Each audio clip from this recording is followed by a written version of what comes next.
My name is Elisabetta Longhi. I teach German language and translation at the University of Parma in Italy.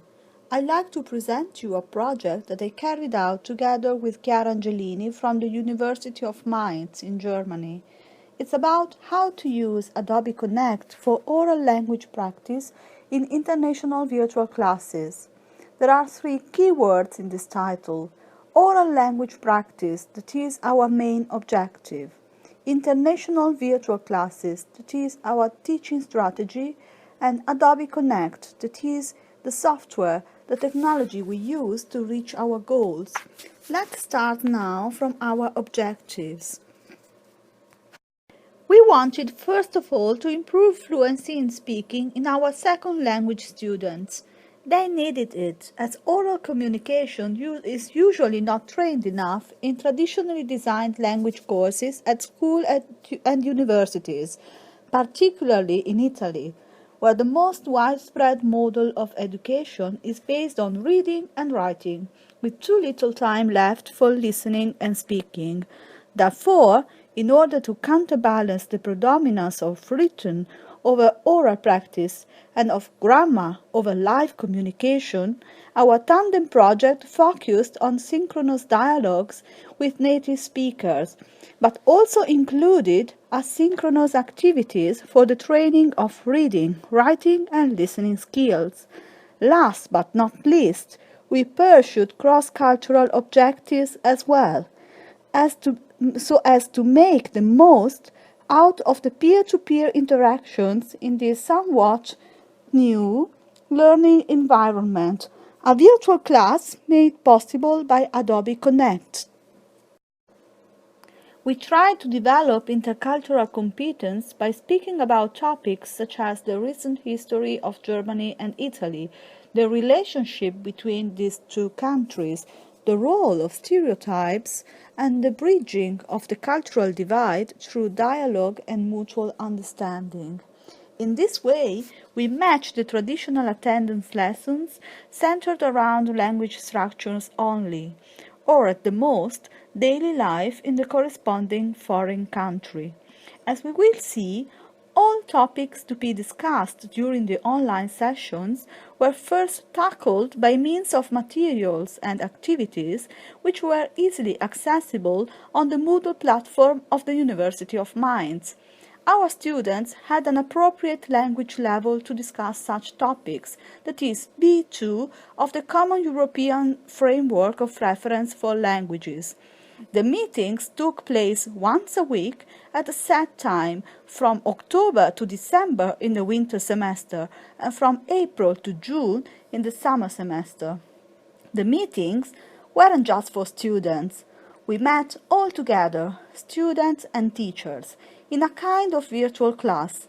Our two groups were respectively located in Mainz and in Parma, and in total there were between 10 and 15 attendees each time: German students learning Italian in Mainz and Italian students learning German in Parma. As a general rule, Germans had to speak Italian and vice versa. We thus infringe a common rule of tandems, the rule of not mixing the languages, as we didn't devote each session to just one language at a time, but we spoke both languages every time. Everyone had to speak the foreign language so as to train the weakest skill, that is, spoken production. Our tandem was a new kind of tandem, with a new role assigned to teachers. The idea of tandem was not new instead. A tandem project basically consists of collaborative training sessions carried out by proficient speakers of two languages, with the common aim of learning from each other. As a didactic concept, it has been already known for decades and applied in many different ways. However, its basic tenets are those of reciprocity and peer tutoring. Although one of its targets is usually the achievement of a certain learning autonomy, A tandem is rarely initialized by learners themselves, but most frequently by teachers who supply participants with contact data and assistance in case of problems. A final assessment of the students and or a kind of evaluation of the learning objectives attained generally takes place too, but just in the end. That means that students are left quite alone and free for most of the time, hoping that they will be responsible enough to steer their conversations beyond small talk. We wanted instead to provide our students with more step-by-step guidance, though in a non-intrusive manner, so as to foster students' autonomy in a rather informal learning environment. In our computer-mediated institutional tandem, the discussions that took place during the online meetings were not free conversation independently carried out by single students, but rather guided interaction within a virtual class. Our teaching role thus shifted to that of moderators and facilitators who planned, coordinated, and managed the learning experience step by step, checking all the time that everything was moving along as expected. During the online sessions, we ensured, for example, that everybody took part in discussions, calling out those who were less involved. Unlike the more formal courses into which the tandem project was integrated, we never really lectured or instructed our students, but rather led them to teach one another and express their own opinions in a well-organized manner. To sum up, our teaching role shifted to that of joint moderators and facilitators of our students' learning process. Teaching counselors would perhaps be the most appropriate word for this new role. In this new role, we moderated together an interactive community of international students. As teaching counselors working together, we learn to interact with other teaching staff before, during, and after the meeting sessions, as we kept an eye on the entire learning process, which started before and continued after the meeting sessions. First, we agreed on what topics should be discussed and subsequently assigned tasks to be executed by students on their own. These tasks included all language skills. As we said, during the online sessions we spoke both languages, so everybody spoke the foreign language. To make up for the lack of listening comprehension of authentic talks by native speakers, we provided audio and audiovisual materials for the preparatory work on the Moodle platform. The preparatory work before the sessions consisted of activities on set topics, activities such as reading texts, watching videos, and listening to podcasts. After the sessions, the students had to carry out writing tasks, filling worksheets, or write reports on the opinions expressed during the video conferences. All didactic resources and worksheets were made easily accessible through a password on the Moodle platform, so that students could learn new words and contents which would enable them to speak about the given topics during the online sessions. Each online session was centered on a particular aspect of the subject matter, which was introduced by ourselves or a pair of students working together. After this introduction, the core part of the Adobe Connect session began and included two phases.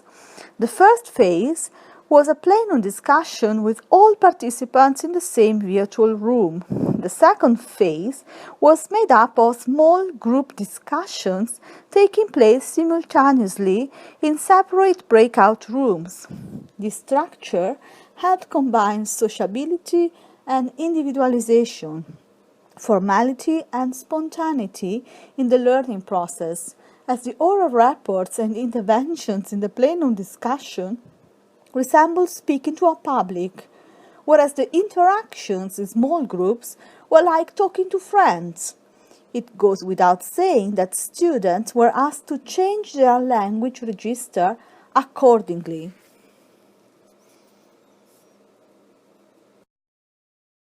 To sum up, from the technical point of view, we used Moodle and Adobe Connect, which were both easily accessible by means of passwords. Moodle was the platform we used to upload learning objects for the preparatory and follow-up work. We also created a glossary for new words to help our students learn new vocabulary and also to assess their progress, as everyone had to give his contribution. In the Moodle platform, we created some wikis for collaborative writing tasks, in particular for the initial reports that two students, a German student and an Italian student, had to present together at the beginning of each online session in the winter semester. As for Adobe Connect, students were instructed on how to use the raise hand button to intervene in the plenum discussion and were then prepared for breakout rooms by telling them how their screens would change. As teachers, we could see from our computers all virtual rooms opened simultaneously in this last phase and control what was going on in each of them, or simply walk around in our physical classroom and have a look at the groups. In every case, we could answer questions or provide guidance whenever needed as we moved freely from group to group. During the online sessions, students always had the possibility of using a chat window. For example, asking for help if something went wrong with their webcam or microphone, so that the technician could immediately intervene and solve the problem individually, with no fuss, without interrupting the lesson, which was going on quite normally for the others. Notification windows were at the teacher's disposal to inform the attendees about the time remaining or to send them some reminders. For example, don't forget to give your feedback after closing the online session. This project gave the attendees the chance to interact with peers who helped them when needed and share the same difficulties every time they spoke the foreign language. Considering the corresponding situation of tandem partners, nobody felt judged by the counterpart for his or her mistakes. Therefore, using the target language when conversing with such a proficient speaker turned out to be far less intimidating than with teachers. Moreover, our students learned how to use ICT tools, which are becoming more and more important in working life as well. So their attendance will hopefully contribute to pave the way for future success.